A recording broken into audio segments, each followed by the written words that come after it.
Hello friends, हम Indian geography की series को आगे बढ़ाते हुए भारत के प्रमुख नदी बांध या इंडियन रिवर डैम को कंप्लीट करेंगे, जो ऐसे सभी एग्जाम की दृष्टि से इम्पोर्टेंट हैं, जिसमें जीके जीएस पूछा जाता है, चाहे वह सिविल सर्विस एग्जाम यूपीएससी या स्टेट पीसीएस हो, या फिर बैंक, रेलवे या एसएससी हो, या चाहे कोई वनडे एग्जाम हो। तो चलिए शुरू करते हैं। आज का वीडियो यह काफ़ी इंपॉर्टेंट होने वाला है। सबसे पहले देखेंगे हम बांध या डैम क्या होते हैं। तो जो बांध है, नदी जल के प्रवाह को रोककर उसका बहुउद्देशीय प्रयोजन करने हेतु निर्मित संरचना को बांध कहते हैं। तो इसमें क्या होता है, नदी जल के प्रवाह को रोककर यहाँ जो जलाशय निर्माण होता है उसका बहुउद्देश्य के लिए प्रयोजन, बहुउद्देश्य के लिए उपयोग किया जाता है, जैसे कि सिंचाई के लिए, जलापूर्ति, पेयजल आपूर्ति के लिए, बिजली निर्माण के लिए और वाटर लेवल को बढ़ाने के लिए, ताकि बरसात में जितना भी जल यहाँ पर एकत्रित होता है वह व्यर्थ होकर समुद्र में ना चला जाए। उससे पहले इसे मल्टीपर्पज़ के लिए उपयोग कर लिया जाए, चाहे आसपास के क्षेत्रों में कृषि हेतु सिंचाई के लिए, या फिर पेयजल आपूर्ति के लिए, विद्युत निर्माण के लिए और वाटर लेवल को इंक्रीज करने के लिए अक्सर बांधों का निर्माण नदियों के ऊपर किया जाता है। नेक्स्ट हम देखेंगे राज्यों के अनुसार देखेंगे। सबसे पहले देखेंगे हम जम्मू कश्मीर राज्य। तो जम्मू कश्मीर राज्य में मुख्यतः 5 बांध हैं। 3 बांध हैं चिनाव नदी पर है और 2 बांध हैं झेलम नदी पर और 1 बांध है किशनगंगा नदी पर। तो सबसे पहले देखेंगे हम चिनाव नदी पर। तो यहाँ सबसे पहले सलाल बांध है, दुलहस्ती बांध है और बगलिहार बांध है। ये तीनों ही बांध चिनाव नदी पर और जम्मू कश्मीर राज्य में अवस्थित हैं। तो इसे कैसे याद रखेंगे, हमें पता है ये है जम्मू कश्मीर। जम्मू कश्मीर की भूमि पर आतंकी गतिविधियां होती रहती हैं। तो यह भूमि कैसी है, लाल है, आतंकवादियों के खून से कैसी रंगी हुई है, लाल है, तो सलाल। फिर उसके बाद बगलिहार। बगलिहार क्या है कि पाकिस्तान है, जो हमारा बगल का देश है, वह हमेशा हम पे अटैक करता रहता है और हमेशा ही बगल वाले की ही हार होती है, मतलब पाकिस्तान की ही हार होती है, तो बगलिहार। और यदि ऐसे ही वह अटैक करता रहा भारत पे, तो भारतीय सैनिक हैं एक दिन उसकी हस्ती को मिटा देंगे, एक दिन पाकिस्तान की हस्ती को मिटा देंगे। तो दुलहस्ती बांध। तो इसे कैसे याद रखेंगे, जैसे कि जम्मू कश्मीर की भूमि है हमेशा आतंकी गतिविधियों से लहूलुहान होती है, लाल होती है, तो सलाल बांध। और वो जिस तरह से अटैक करते हैं भारतीय सैनिक हैं तो उनकी हस्ती मिटा देंगे, तो दुलहस्ती बांध। और बगलिहार हमेशा बगल का देश है जो पाकिस्तान, उसी की ही हमेशा हार होती है चाहे कोई भी युद्ध हो, तो बगलिहार बांध। ये किस नदी पर है, चिनाव नदी पर है। तो चिनाव को कैसे कनेक्ट करेंगे, तो जो यहाँ आतंकी आते हैं तो हमारे भारतीय सैनिक उनको मारकर उनकी डेड बॉडी नाव में रखकर बहा देते हैं और वो कहाँ चली जाती है, नाव पाकिस्तान में। तो चिनाव नदी पर है सलाल बांध, दुलहस्ती बांध और बगलिहार बांध। यहाँ से अक्सर एग्जाम में क्वेश्चन पूछे जाते हैं। एक बांध है किशनगंगा नदी बांध। तो किशनगंगा बांध है जो, वो पता है किशनगंगा नदी पर है और किशनगंगा नदी है झेलम की एक सहायक नदी है और किशनगंगा नदी को पाकिस्तान में नीलम नदी कहते हैं। तो किशनगंगा नदी का ही दूसरा नाम है नीलम नदी और यह झेलम नदी की एक सहायक नदी है और इसी नदी पर किशनगंगा बांध बनाया गया है और जो कहाँ है, जम्मू कश्मीर राज्य में अवस्थित है। उसके बाद देखेंगे झेलम नदी पर। तो झेलम नदी पर मुख्यतः 2 बांध हैं, एक तो उरी बांध है और तुलबुल बांध है। तो कैसे याद रखेंगे, हमें पता है कि उरी अटैक हुआ था जिसमें हमारे बहुत सारे सैनिक शहीद हो गए थे, तो हमारे देश ने क्या किया, उरी अटैक झेला था। तो झेलम नदी पे हो गया उरी अटैक, मतलब झेलम नदी पर हो गया उरी बांध, तो ऐसे याद रख लेंगे। और तुलबुल बांध तो वैसे भी याद रहता है। तो जम्मू कश्मीर में ये मुख्यतः 5 बांध हैं, तो इन्हें हम जरूर याद रखेंगे। झेलम नदी एक बार ब्रीफ में देखेंगे, चिनाव नदी पर है सलाल बांध, दुलहस्ती बांध और बगलिहार बांध। किशनगंगा बांध है किशनगंगा नदी या नीलम नदी पर, जो झेलम की सहायक नदी है, और झेलम नदी पर है उरी बांध और तुलबुल बांध। यहाँ पे हम देखेंगे ये झेलम नदी, ये उरी बांध, ये तुलबुल बांध है और ये चिनाव नदी पर है सलाल बांध, बगलिहार बांध और दुलहस्ती बांध। नेक्स्ट हम देखेंगे पंजाब राज्य। तो पंजाब राज्य में रणजीत सागर बांध है, इसे थीन बांध भी कहते हैं और यह रावी नदी पर है और जो पंजाब और जम्मू कश्मीर बॉर्डर पर अवस्थित है। ये देखिए, ये पूरा पंजाब है और यहाँ पूरा जम्मू कश्मीर राज्य लग जाता है। इसकी बॉर्डर पर अवस्थित है रणजीत सागर बांध।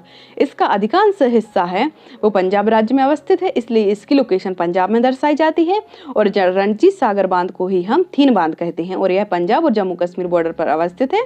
आप यहाँ मैप में देख सकते हैं। नेक्स्ट हम देखेंगे हिमाचल प्रदेश।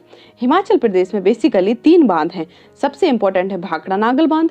तो जो भाखड़ा नागल बांध है, ये है हिमाचल प्रदेश राज्य। और भाखड़ा नागल बांध है, यह 2 स्टेज में इसका निर्माण हुआ है। जो भाखड़ा बांध है उसकी लोकेशन तो यहाँ हिमाचल प्रदेश में है, जबकि नागल बांध की लोकेशन पंजाब में है। तो इसे हम संयुक्त रूप से भाखड़ा नागल बांध कहते हैं और इसकी लोकेशन हम बोल देते हैं कि पंजाब और यहाँ हिमाचल प्रदेश की सीमा पर अवस्थित है। और यह किस नदी पर अवस्थित है? तो यह सतलज नदी पर अवस्थित है और यह हिमाचल प्रदेश और पंजाब की सीमा पर अवस्थित है, आप यहाँ देख सकते हैं। और यह बांध भारत का सबसे ऊंचा गुरुत्वीय बांध है। एक कई बार एग्जाम पूछा गया है कि भारत का सबसे ऊंचा गुरुत्वीय बांध कौन सा है, तो भाखड़ा नागल बांध है। परंतु यदि आपसे पूछा जाए कि भारत का सबसे ऊंचा बांध कौन सा है, तो वो आपका टिहरी डैम हो जाएगा, जो कि उत्तराखंड राज्य में अवस्थित है। परंतु जब इसमें गुरुत्वीय शब्द जुड़ जाएगा तो भारत का सबसे ऊंचा गुरुत्वीय बांध कौन सा हो जाएगा? भाखड़ा नागल बांध हो जाएगा। इसके बाद देखेंगे इस बांध का जो जल संग्रहण क्षेत्र है या रिजर्वायर है, जिसे गोविंद सागर झील कहते हैं, यह भी पूछा गया है। और इसकी लोकेशन कहाँ है? हिमाचल प्रदेश राज्य में ही अवस्थित है। उसके बाद नाथपा झाकरी बांध, नाथपा झाकरी बांध है सतलुज नदी पर है। और ब्यास नदी पर कौन सा बांध है? पोंग बांध है, ये देख सकते हैं। ये हिमाचल प्रदेश है, इसे यहाँ पर जूम कर दिया गया है यहाँ पर। और ये ब्यास नदी है, इसी पर पोंग बांध है। इसे कैसे याद रखेंगे? अक्सर लोगों को कॉल करो तो वो बोलते हैं व्यस्त हैं, तो वो एक्चुअल में वो व्यस्त नहीं होते हैं, वो ढोंग करते हैं। मतलब व्यस्त मतलब ब्यास नदी और ढोंग करते हैं व्यस्त होने का, तो पोंग बांध। तो पोंग से ढोंग, तो ब्यास नदी पर कौन सा बांध है? पोंग बांध है। और ये है भाखड़ा नागल बांध, यहाँ पर ये पंजाब है और ये हिमाचल प्रदेश, इसकी बॉर्डर पर भाखड़ा नागल बांध है। और ये किस नदी पर है? आप ये देख सकते हैं, नीचे सतलुज नदी पर है। और जो नाथपा झाकरी बांध है यह भी सतलुज नदी पर है, इसकी लोकेशन भी यहाँ है। इसके बाद ये सबसे ऊंचा कौन सा? गुरुत्वीय बांध है। तो अब देखेंगे 2 टाइप के बांध होते हैं, एक होता है गुरुत्वीय डैम या ग्रेविटेशन डैम और एक होता है रॉकफिल डैम। तो जो रॉकफिल डैम होता है, नाम से ही पता है कि ये किस प्रकार का डैम होता है, जिसमें इसके दोनों तरफ 2 चट्टानों का सहारा होता है और उसे थोड़ा बहुत यहाँ कंक्रीट लगाकर उसका पानी यहाँ से रोक दिया जाता है, उसका प्रवाह रोक दिया जाता है। तो ये रॉकफिल डैम हो जाता है, जैसे कि टिहरी डैम रॉकफिल डैम है। परंतु ये यहाँ पर कौन सा डैम पूछा था? गुरुत्वीय बांध। तो गुरुत्वीय बांध कौन सा होता है? जहाँ पर यह पूरा बहुत बड़ी संरचना होती है और जिसे कंक्रीट से भारी भरकम बांध का निर्माण किया जाता है गुरुत्व के सहारे, वो गुरुत्वीय बांध कहलाता है, जैसे कि भाखड़ा नागल बांध। उसके बाद हम देखेंगे उत्तराखंड राज्य। तो अभी बताया ये है उत्तराखंड राज्य, इसे जूम करेंगे तो ये यहाँ पर है टिहरी बांध। यह टिहरी बांध है, उत्तराखंड राज्य में है। और यह भागीरथी नदी, यहाँ से देख सकते हैं भागीरथी नदी है और ये भीलंगाना रिवर है। तो भागीरथी नदी और भीलंगाना नदी के संगम पर टिहरी बांध का निर्माण हुआ है। और यह कैसा है? भारत का सबसे ऊंचा बांध है, जिसकी ऊंचाई 260 मीटर ऊंची है। अक्सर इसे 261 मीटर भी बोला जाता है।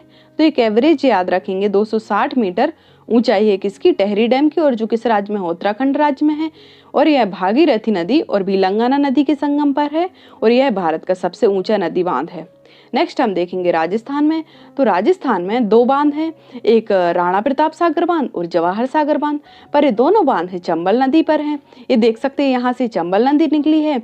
चंबल नदी का जो उद्गम है मध्य प्रदेश के जानापावा पहाड़ी महू इंदौर से होता है और यहाँ मध्य प्रदेश, फिर यहाँ राजस्थान और यूपी में होते हुए यह नदी यमुना नदी में मिल जाती है। तो अतः चंबल एक किसकी सहायक नदी है? यमुना नदी की सहायक नदी है। जब ये नदी राजस्थान में प्रवेश करती है तो वहीं यह 2 बांधों का यहाँ इस पर निर्माण किया गया है चंबल नदी पर। पहले है राणा प्रताप बांध, फिर है जवाहर सागर बांध। अब इसे कैसे याद रखेंगे? तो आपको पता है सभी राणा हैं जो पहले राजा थे या महाराणा प्रताप थे, तो वो कहाँ थे? राजस्थान में ही थे। तो राणा प्रताप सागर बांध हो गया। फिर उसके बाद जब जो राजा थे वह युद्ध भूमि में शहीद हो जाते थे या हार जाते थे, तो उनकी पत्नियां जौहर कर लेती थी। तो जवाहर सागर बांध, सेम साउंड आ रही है, जवाहर और जौहर। तो राजस्थान से आप याद रखेंगे सभी राणा प्रताप कहाँ थे?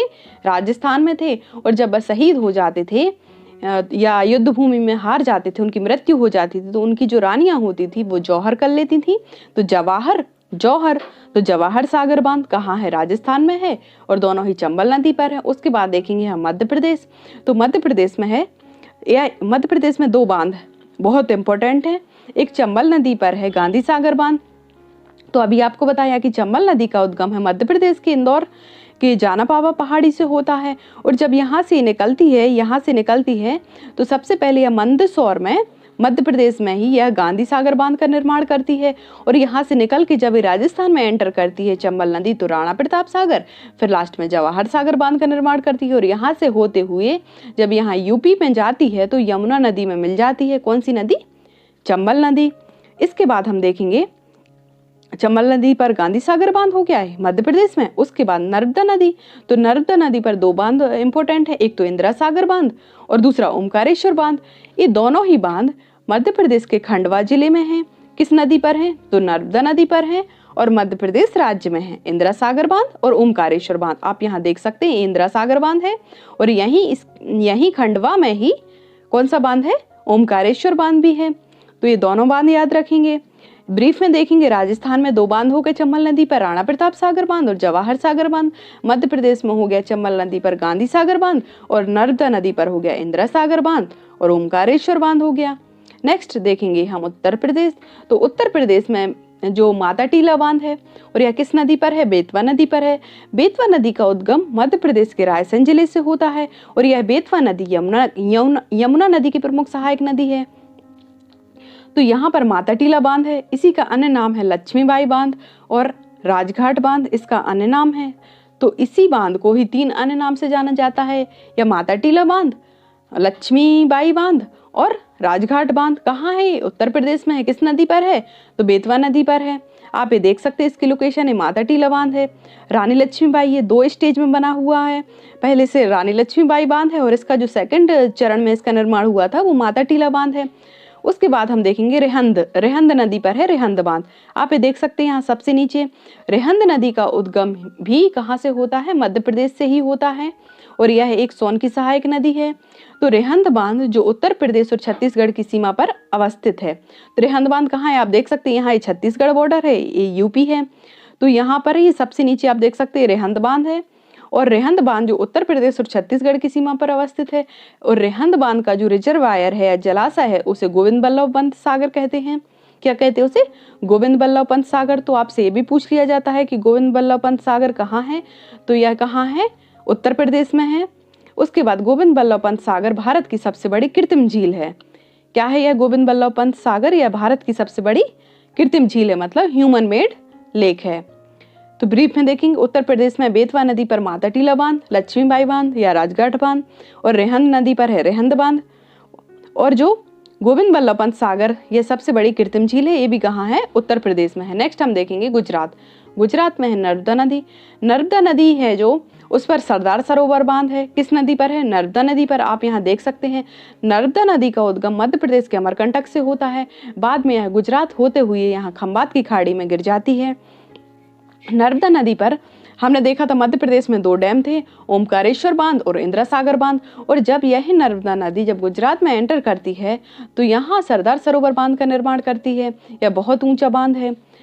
उसके बाद है ताप्ती बांध, यहाँ उकाई बांध। ताप्ती नदी पर मुख्यतः दो बांध हैं। ताप्ती नदी का उद्गम मध्य प्रदेश से होता है और यह जब गुजरात में एंटर करती है तो इस पर एक उकाई बांध का निर्माण होता है और एक काकरापारा बांध का निर्माण होता है। एक उकाई बांध किस नदी पर है? ताप्ती नदी पर है। और काकरापारा बांध किस नदी पर है? ताप्ती नदी पर है। तो गुजरात में बेसिकली तीन बांध हैं, सरदार सरोवर बांध नर्मदा नदी पर, उकाई बांध ताप्ती नदी पर और काकरापारा बांध ताप्ती नदी पर। नेक्स्ट हम देखेंगे पश्चिम बंगाल। पश्चिम बंगाल में फरक्का बैराज बांध है। यह फरक्का बैराज है, यह गंगा नदी पर है। अब इसे बैराज क्यों कहा जाता है? तो एक डैम और बैराज में थोड़ा सा डिफरेंस होता है। जो डैम होता है उसमें हम नदी के जल को कंट्रोल करते हैं, परंतु बैराज में नदी के जल के साथ उसकी डायरेक्शन को भी मोड़ दिया जाता है। जहाँ पर सूखा है या फिर जहाँ अति आवश्यकता है जल की, वहाँ नदी की डायरेक्शन को टर्न कर दिया जाता है, तो उसे फिर हम बैराज कहते हैं। तो फरक्का बैराज है या गंगा नदी पर कहाँ है? पश्चिम बंगाल में है। और उड़ीसा में है हीराकुंड बांध। हीराकुंड बांध है महानदी पर है। तो यह कैसा है? सबसे लंबा बांध है। यहाँ मुख्य बांध की लंबाई 4.8 किलोमीटर है, परंतु जो हीराकुंड बांध है यह महानदी पर अवस्थित है। इसकी संपूर्ण बांध की लंबाई तो लगभग 26 किलोमीटर है, परंतु यदि मुख्य बांध की बात की जाए तो यह इसकी लंबाई 4.8 किलोमीटर है। आप यहाँ देख सकते हैं हीराकुंड बांध है, महानदी पर बना है। महानदी का उद्गम छत्तीसगढ़ के सिहावा पर्वत से होता है। उसके बाद देखेंगे हम इंद्रावती बांध। तो इंद्रावती बांध है यह गोदावरी की सहायक नदी इंद्रावती पर अवस्थित है। जो गोदावरी की सहायक नदी है इंद्रावती, उसी पर ही इंद्रावती बांध अवस्थित है। और ये कहाँ है? उड़ीसा में। तो उड़ीसा में 2 बांध हमने देखे, हीराकुंड बांध जो कि महानदी पर है और इंद्रावती बांध गोदावरी की सहायक नदी इंद्रावती पर ही अवस्थित है। आप यहाँ देख सकते हैं ये हीराकुंड बांध है। नेक्स्ट हम देखेंगे झारखंड। तो झारखंड में मुख्य रूप से 3 बांध हैं। मैथान बांध जो बराकर नदी पर है, आप ये देख सकते हैं बराकर नदी है। और एक इसकी सहायक नदी है, ये दामोदर की सहायक नदी है। और दामोदर नदी जाकर लास्ट में हुगली रिवर में मिल जाती है। तो जो बराकर नदी है उस पर 2 बांध बनाए गए हैं, एक तो मैथान बांध और दूसरा तिलैया बांध। आप देख सकते हैं मैथान बांध है और ये तिलैया बांध है। किस नदी पर है? तो ये देख सकते हैं बराकर नदी है। बराकर नदी पर तिलैया बांध और मैथान बांध। और बाद में बराकर नदी किस नदी में मिल जाती है? आप ये देख सकते हैं दामोदर नदी में मिल जाती है। और दामोदर नदी लास्ट में हुगली नदी में मिल जाती है। तो दामोदर किसकी ट्राइब्यूटरी रिवर है? तो यह हुगली रिवर की ट्राइब्यूटरी रिवर है। उसके बाद पंचेत बांध। तो पंचेत बांध है यह किस नदी पर है? तो यह दामोदर नदी पर है। आप यहाँ देख सकते हैं ये बराकर रिवर है और यहाँ पर तिलैया बांध है, यहाँ मैथान बांध है। और यहाँ से जब झारखंड में जब दामोदर नदी निकलती है तो उसके थोड़े से आगे यहाँ पर पंचेत बांध का निर्माण किया गया है। किस नदी पर? तो दामोदर नदी पर किया गया है। आप यहाँ देख सकते हैं। उसके बाद हम देखेंगे तेलंगाना। तो तेलंगाना में मुख्य रूप से 2 बांध हैं, एक निजाम सागर बांध, ये है तेलंगाना। निजाम सागर बांध है यह मंजीरा नदी पर है, ये है मंजीरा नदी। और यहाँ पर ये तेलंगाना में निजाम सागर बांध का निर्माण किया गया है। उसके बाद पोचमपात बांध। तो जो पोचमपात बांध है यह गोदावरी नदी पर है। आप ये देख सकते हैं जब गोदावरी नदी यहाँ से महाराष्ट्र से निकलती है और जब ये तेलंगाना में एंटर करती है तो वहाँ पर पोचमपात बांध का निर्माण करती है। और इसकी जो सहायक नदी है मंजीरा नदी, तो मंजीरा नदी पर निजाम सागर बांध का निर्माण होता है। नेक्स्ट देखेंगे हम महाराष्ट्र। तो महाराष्ट्र में कोयना नदी पर ही कोयना बांध का निर्माण किया गया है और गोदावरी नदी पर जायकवाड़ी बांध का निर्माण किया गया है। अभी आपको बताया था कि गोदावरी नदी का उद्गम नासिक के समीप होता है महाराष्ट्र से और वहाँ थोड़े से ही आगे जाकर वह जायकवाड़ी बांध का निर्माण करती है। किस नदी पर? गोदावरी नदी पर। उसके बाद देखेंगे कोयना बांध। तो ये कोयना नदी है, महाराष्ट्र की बहुत इंपॉर्टेंट नदी है और इसी नदी पर ही कोयना बांध का निर्माण किया गया है। किस नदी पर? कोयना नदी पर। तो महाराष्ट्र में 2 बांध हो गए, एक तो कोयना बांध और दूसरा जायकवाड़ी बांध। जायकवाड़ी बांध गोदावरी नदी पर है, ये देख सकते हैं गोदावरी नदी पर है। और कोयना बांध कोयना नदी पर है। नेक्स्ट हम देखेंगे केरल बांध। केरल के प्रमुख बांध। केरल में मुख्य रूप से 3 बांध हैं, एक मुलाई पेरियार बांध है। जो मुलाई पेरियार बांध है यह पेरियार नदी पर यह गुरुत्वीय बांध है। इस बांध के चारों ओर पेरियार नेशनल पार्क स्थित है जो तमिलनाडु और केरल के बीच विवाद का प्रमुख कारण है। यहाँ पर मुलाई पेरियार बांध की लोकेशन यहाँ है। यहाँ से क्या है, एक केरल है और इसके पूर्व में ये क्या है, तमिलनाडु राज्य है। इसकी बॉर्डर पर ही मुलाई पेरियार बांध अवस्थित है। तो यह अक्सर विवाद का कारण है केरल और तमिलनाडु राज्य के बीच। और यह एक गुरुत्वीय बांध है। कौन सा बांध? मुलाई पेरियार बांध। और मुलाई पेरियार बांध के चारों तरफ ही पेरियार नेशनल पार्क अवस्थित है। उसके बाद है एक पराम्बिकुलम बांध और लास्ट है इडुक्की बांध। इडुक्की बांध बहुत ही इंपॉर्टेंट है और ये पेरियार नदी पर है। आप ये देख सकते हैं। एक कैसा है जो इडुक्की बांध है, यह एक चापाकार बांध है या आर्च डैम है। आप ये देख सकते हैं चाप का आकार बन रहा है, या इसे आर्च डैम भी कहेंगे। तो यह कौन सा बांध है? इडुक्की बांध है। तो आपसे सिंपली पूछ लिया जाता है कि इडुक्की बांध किस नदी पर है? तो पेरियार नदी पर है। किस राज्य में है? तो केरल राज्य में है। तो केरल राज्य में मुख्यतः 3 बांध हो गए, मुलाई पेरियार बांध और पराम्बिकुलम बांध और इडुक्की बांध। नेक्स्ट हम देखेंगे कृष्णा नदी। ये बहुत ही इंपॉर्टेंट है। कृष्णा नदी और कावेरी नदी पर दोनों को मिलाकर इस पर मुख्य रूप से 6 बांधों का निर्माण किया गया है। और जो अभी रेलवे के एग्जाम हुए हैं तो उसमें लगभग हर शिफ्ट में यहाँ से कोई ना कोई क्वेश्चन पूछा जाता है। तो यह बहुत इंपॉर्टेंट है, ये 6 डैम बहुत इंपॉर्टेंट है। सबसे पहले देखेंगे हम कृष्णा नदी। तो कृष्णा नदी पर मुख्य रूप से 3 बांध का निर्माण किया गया है, अलमाटी बांध, नागार्जुन बांध और श्रीशैलम बांध। यहाँ से देख सकते हैं कृष्णा नदी का उद्गम भी यहाँ से महाराष्ट्र से होता है और जब यह कर्नाटक राज्य में प्रवेश करती है तो यहाँ पर अलमट्टी बांध का निर्माण करती है। ये है महाराष्ट्र और ये है कर्नाटक। और कर्नाटक में जो कृष्णा नदी पर किस बांध का निर्माण हुआ है? तो अलमट्टी बांध का निर्माण हुआ है। और आंध्रा, ये है तेलंगाना और ये है आंध्रा स्टेट। तो तेलंगाना और आंध्रा की बॉर्डर पर नागार्जुन बांध का निर्माण हुआ है। किस नदी पर? तो कृष्णा ही नदी पर। जब ये कृष्णा नदी और आगे बढ़ती है तो आंध्र प्रदेश में श्रीशैलम बांध का निर्माण होता है और लास्ट में कृष्णा नदी बंगाल की खाड़ी में गिरकर समाप्त हो जाती है। तो कृष्णा नदी पर किस 3 बांध हो गए। सबसे पहले अलमाटी बांध जो कि कर्नाटक राज्य में अवस्थित है, उसके बाद नागार्जुन बांध जो कि तेलंगाना और आंध्रा की बॉर्डर पर अवस्थित है, और उसके बाद श्रीशैलम बांध जो पूर्णतः आंध्रा में अवस्थित है। अब इसे कैसे याद रखेंगे, तो आपको श्री कृष्णा तो हमने देखा होगा, तो श्री कृष्णा से याद रखेंगे श्रीशैलम बांध। और जो बचपन में श्री कृष्ण माटी खाया करते थे वो कथा हमने जरूर इस सीरियल में भी देखा होगा कि एक बार वह माटी खा रहे थे तो उनकी माता थी जो यशोदा जी, उनने उनसे बोला था मुंह खोलो, तो उनको उनके मुंह के अंदर संपूर्ण ब्रह्मांड दिख गया था। तो अलमाटी बांध, कृष्ण जी खाते थे बचपन में माटी, तो अलमाटी बांध। और अर्जुन के वो मित्र थे, गाइड थे, तो नागार्जुन। तो अलमाटी बांध, नागार्जुन बांध, और श्री कृष्ण से श्री हो गया तो श्रीशैलम बांध। तो यह किस नदी पर है, तो कृष्णा नदी पर है। अलमाटी बांध, नागार्जुन बांध और श्रीशैलम बांध। उसके बाद हम देखेंगे कावेरी नदी पर, यह भी बहुत इंपॉर्टेंट है। कावेरी नदी पर 3 बांधों का निर्माण किया गया है। एक शिव समुद्रम बांध, तो शिव समुद्रम बांध है कावेरी नदी का उद्गम है जो कर्नाटक के कुर्ग जिले की यहाँ ब्रह्मगिरी पहाड़ियों से होता है। और कावेरी नदी यहाँ कर्नाटक में ही यहाँ शिव समुद्रम बांध का निर्माण होता है। उसके आगे यहाँ पर कृष्णा बांध का निर्माण होता है, कहाँ पे, कर्नाटक में ही। तो जो कावेरी नदी है वहाँ कर्नाटक में ही 2 बांध का निर्माण हो जाता है, एक तो शिव समुद्रम डैम और दूसरा हो गया कृष्ण सागर डैम। और उसके बाद जब यह कृष्णा नदी, ये कावेरी नदी जब यहाँ तमिलनाडु में एंटर करती है तो यहाँ पर मैट्टूर बांध का निर्माण होता है, कहाँ, तमिलनाडु में। किस नदी पर, तो कावेरी नदी पर। तो कावेरी नदी पर 3 डैम का निर्माण होता है, सबसे पहले शिव समुद्रम, फिर कृष्णा, कृष्ण सागर बांध, फिर मैट्टूर बांध। तो इसे कैसे याद रखेंगे, कावेरी नदी, कावेरी नदी है, इसे क्या कहते हैं, दक्षिण की गंगा कहते हैं। परंतु यदि आपसे पूछा जाए कि दक्षिणी गंगा या बूढ़ी गंगा किसे कहते हैं, तो गोदावरी नदी को कहते हैं। दोनों में ही बहुत डिफरेंस है। यदि आपसे पूछा जाए दक्षिण भारत की गंगा, तो कावेरी नदी, यहाँ पे की लग गया है, यदि कीवर्ड लग जाए तो आप समझ जाएंगे की से का मतलब कावेरी नदी। यदि दक्षिण गंगा पूछा जाए कि भारत की दक्षिण गंगा कौन है, तो आप बताएंगे गोदावरी नदी है। भारत की वृद्ध गंगा या बूढ़ी गंगा कौन है, तो आप बता देंगे गोदावरी नदी है। परंतु यदि दक्षिण की वर्ड लग गया यहाँ पर, तो की से आप कनेक्ट कर लेंगे का मतलब कावेरी नदी। दक्षिण की गंगा कौन है, कावेरी नदी है। यहाँ पर 3 डैम है, शिव समुद्रम डैम और कृष्ण सागर बांध और मैट्टूर बांध। तो कैसे याद रखेंगे, इसे क्या कहते हैं, दक्षिण की गंगा कहते हैं। तो गंगा शिव की जटाओं से निकली थी तो शिव समुद्रम, और एक पवित्र है तो कृष्ण सागर, कृष्ण का नाम जुड़ गया तो कृष्ण सागर बांध, और लास्ट में तमिलनाडु में मैट्टूर बांध। इसे भी आप याद रखेंगे, तीनों बांध ही बहुत इंपॉर्टेंट हैं। शिव समुद्रम बांध कावेरी नदी पर, कृष्ण सागर बांध कावेरी नदी पर, दोनों ही कर्नाटक में है, परंतु मैट्टूर बांध है तमिलनाडु में है और किस नदी पर, कावेरी नदी पर है। लास्ट में कावेरी नदी यहाँ बंगाल की खाड़ी में गिरकर समाप्त हो जाती है। और जो डैम होते हैं उसके कुछ दोष भी हैं, इसके बेनिफिट्स तो हमने देख ही लिए।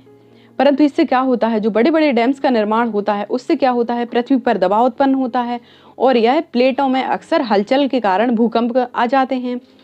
और इससे क्या होता है, जिस स्थान पर बांधों का निर्माण होता है उसके चारों तरफ का इकोसिस्टम नष्ट हो जाता है, क्योंकि वहाँ वृक्षों का विनाश होता है। वृक्षों को काट कर वहाँ बड़े बड़े कंक्रीट डैम बनाए जाते हैं और वहाँ पर जो लोग होते हैं उनको वहाँ से विस्थापित किया जाता है। तो विस्थापन के पश्चात जो पुनर्वास की समस्या होती है वह भी देखी जाती है। Thanks for watching. यदि आप चैनल पर नए हो तो आप चैनल को सब्सक्राइब कर लीजिए, क्योंकि दिसंबर तक हम लगभग 2 महीने में पॉलिटी और हिस्ट्री और साइंस को कंप्लीट करेंगे। तो यह आपके लिए काफ़ी इम्पोर्टेंट होने वाला है।